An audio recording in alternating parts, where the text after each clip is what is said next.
তাহলে আজকে আমরা বৃত্তের কিছু গুরুত্বপূর্ণ সিকিউ এর সমাধান দেখে ফেলবো। ওকে, তাহলে দেখো একটা উদ্দীপক দিয়েছে, এটা ভেরি ভেরি ইম্পর্টেন্ট বৃত্তি পরীক্ষার জন্য।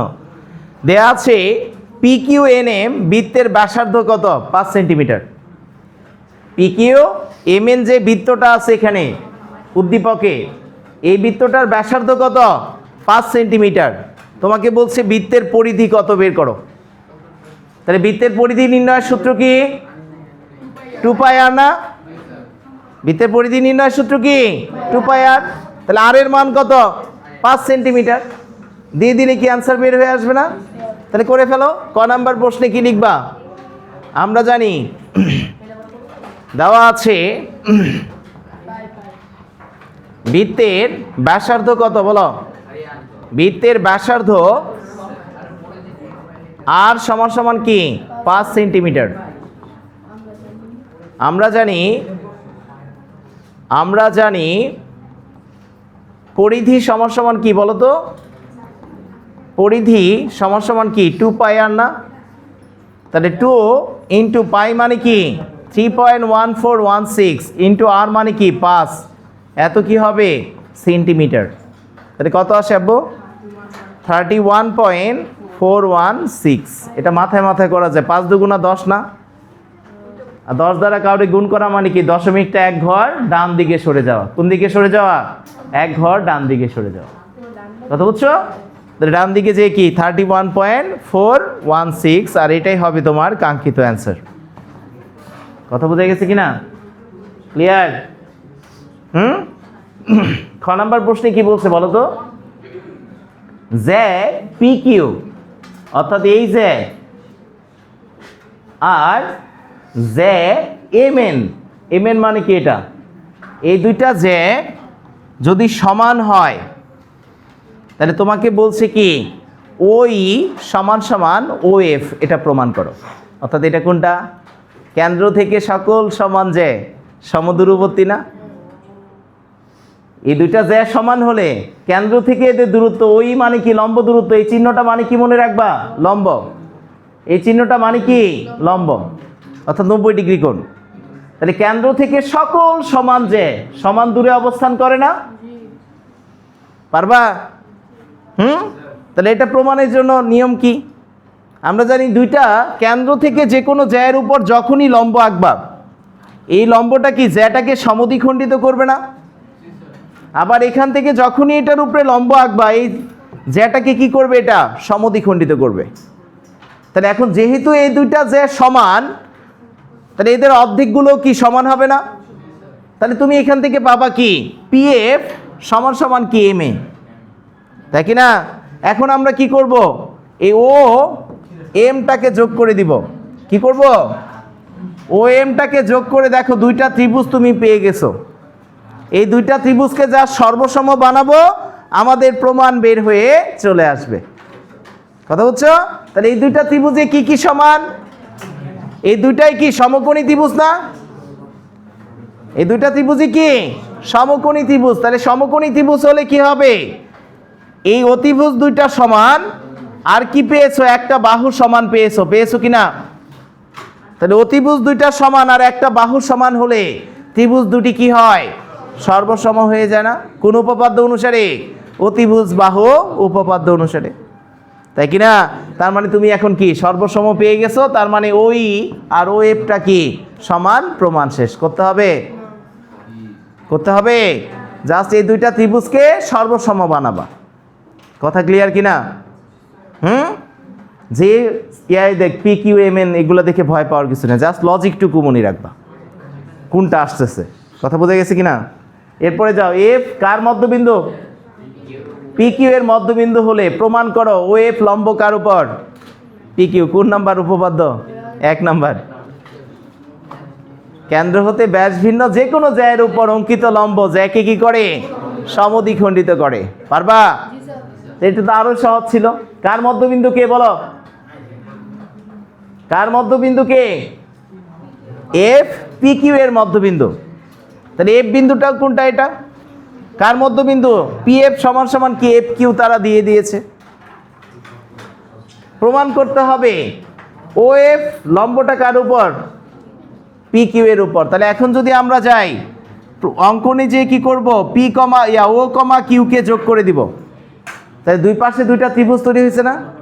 এই দুইটা ত্রিভুজকে যা সর্বসম বানাবো, সর্বসম বানানোর জন্য সব তথ্য দেয়া আছে। কি কি দেয়া আছে দেখো তো। পি এফ সমান সমান কত? এফ কিউ না, কারণ মধ্যবিন্দু বলে দিয়েছে। আবার ওপিটা কার সমান?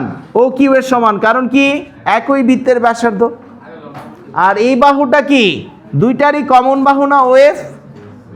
তাহলে তিনটা অনুরূপ বাহু সমান পেয়েছো, তার মানে ত্রিভুজ দুটি কি সর্বসম? কি সর্বসম। আর সর্বসম হওয়া মানে কি এই কোণ আর এই কোণটা সমান হয়ে যাওয়া, তাই না?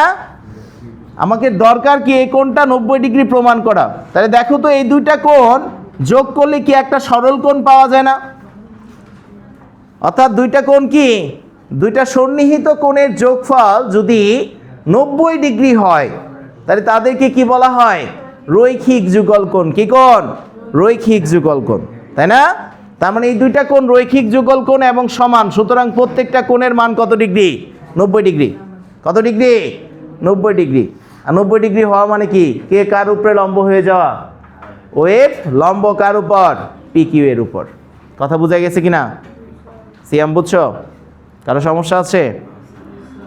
একেবারে সহজ জিনিস, 1 নাম্বার উপপাদ্য চলে আসছে। এখন যাও পরেরটায়। উপরের বৃত্তের ব্যাসার্ধ জ্যা চিহ্নিত করো। বলো তো এখানে ব্যাসার্ধ কোনটা? ব্যাসার্ধ হচ্ছে ও এ। ব্যাসার্ধ কে বলো? ব্যাসার্ধ হচ্ছে ও এ আর ও বি, তাই কি না? কেন্দ্র থেকে পরিধির দূরত্বটাকে আমরা কি বলি? ব্যাসার্ধ বলি। আর জ্যা কোনটা? জ্যা হচ্ছে এ বি। জ্যা কে? জ্যা হচ্ছে এ বি। আর এই রেখাটাও কিন্তু জ্যা, যেটাকে আমরা কি বলি? ব্যাস বলি। কি বলি? ব্যাস বলি। মনে থাকবে? এখন আসো আমরা যদি পরেরটায় যাই। উদ্দীপক অনুসারে প্রমাণ করো ও এম লম্ব কার উপর? এ বি এর উপর। ও এমটা কার উপর লম্ব? এ বি এর উপর লম্ব। কথা বুঝছো কিনা? আমরা যদি এখানে এখন যাই, দেখো এখানে কি বলেছে? উদ্দীপকের আলোকে প্রমাণ করো ও এমটা কার উপর লম্ব? এ বি এর উপর লম্ব। তোমাকে এখানে বলা আছে এই বিন্দুটা কি এ বি এর মধ্যবিন্দু। আগের উপপাদ্যটাই 1 নাম্বারটাই। তাহলে আগের মতো করে কি এখানে দুইটা ত্রিভুজ আছে না?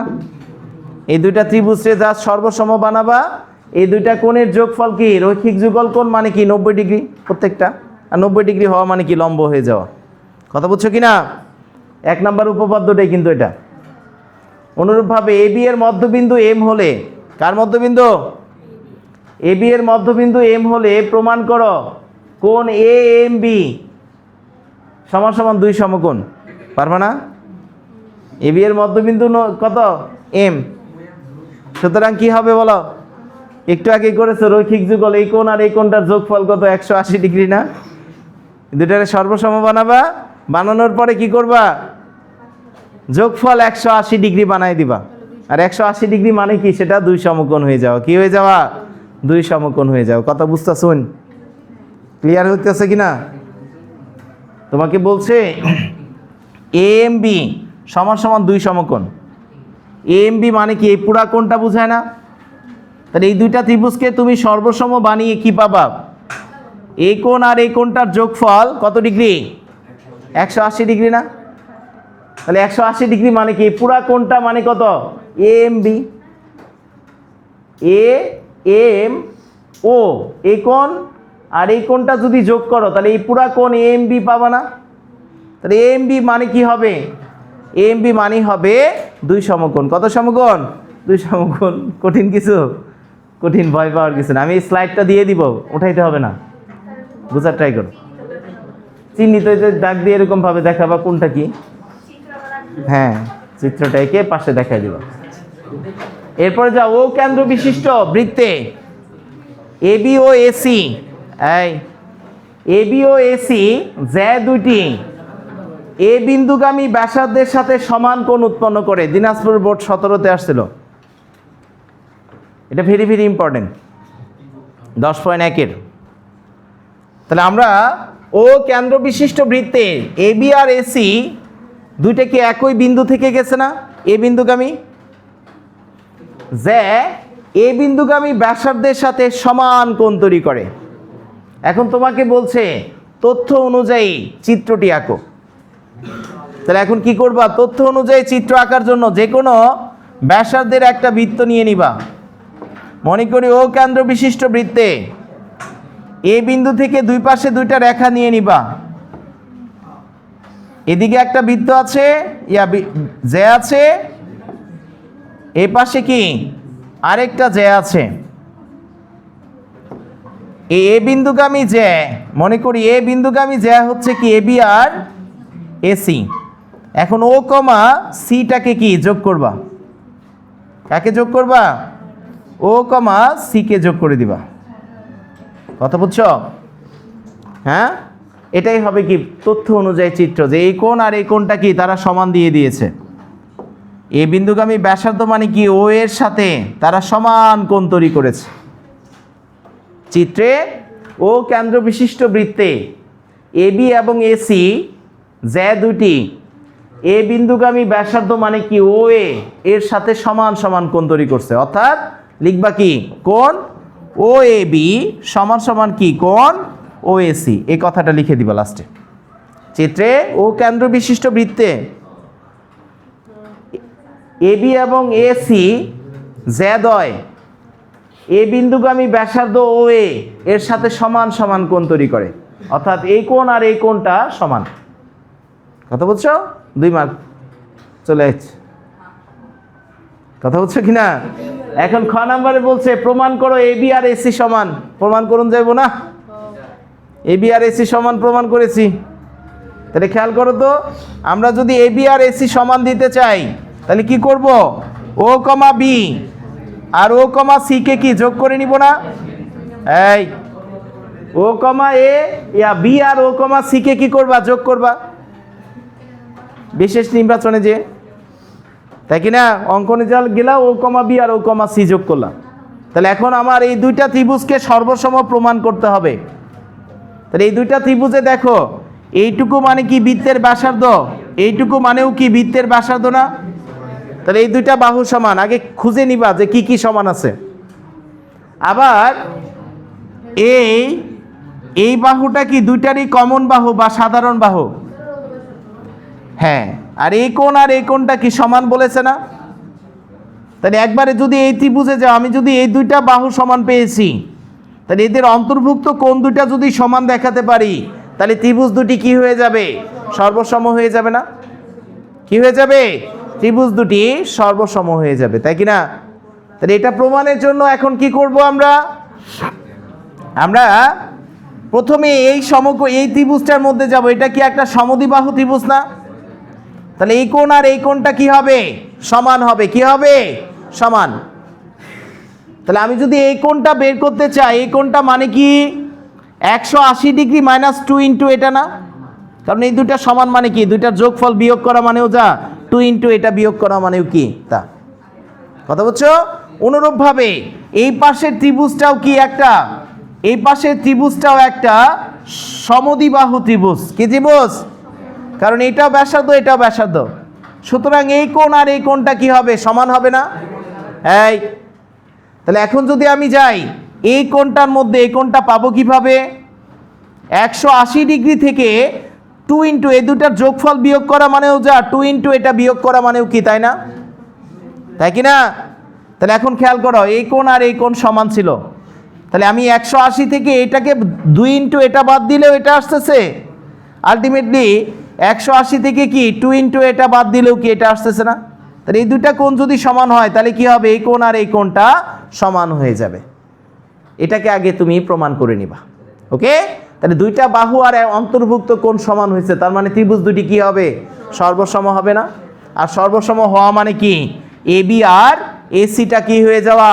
সমান হয়ে যাওয়া। কি হয়ে যাওয়া? এ বি আর এসি সমান হয়ে যাওয়া। কথা বুঝছো? ক্লিয়ার? তাহলে আমি যদি পরের প্রশ্নে যাই, ডি এ বি এর মধ্যবিন্দু হলে বারবার ঘুরে ফিরে একই জিনিস আসতেছে, ডি কার মধ্যবিন্দু? এ বি এর মধ্যবিন্দু হলে প্রমাণ করো ওডি লম্ব কার উপরে? এ বি এর উপর। পারুন যাবো না? পরের প্রশ্নে যাও। চিত্রে ও এ সমান সমান কত দেয়া আছে বলো? 5 সেন্টিমিটার। এবং এম কার মধ্যবিন্দু? এম এ বি এর মধ্যবিন্দু।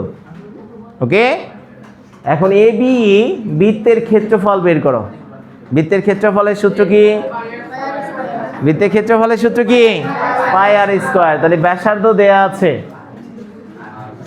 এ বি এর মধ্যবিন্দু দেয়া আছে এম, তাই না? এখন তোমাকে বলছি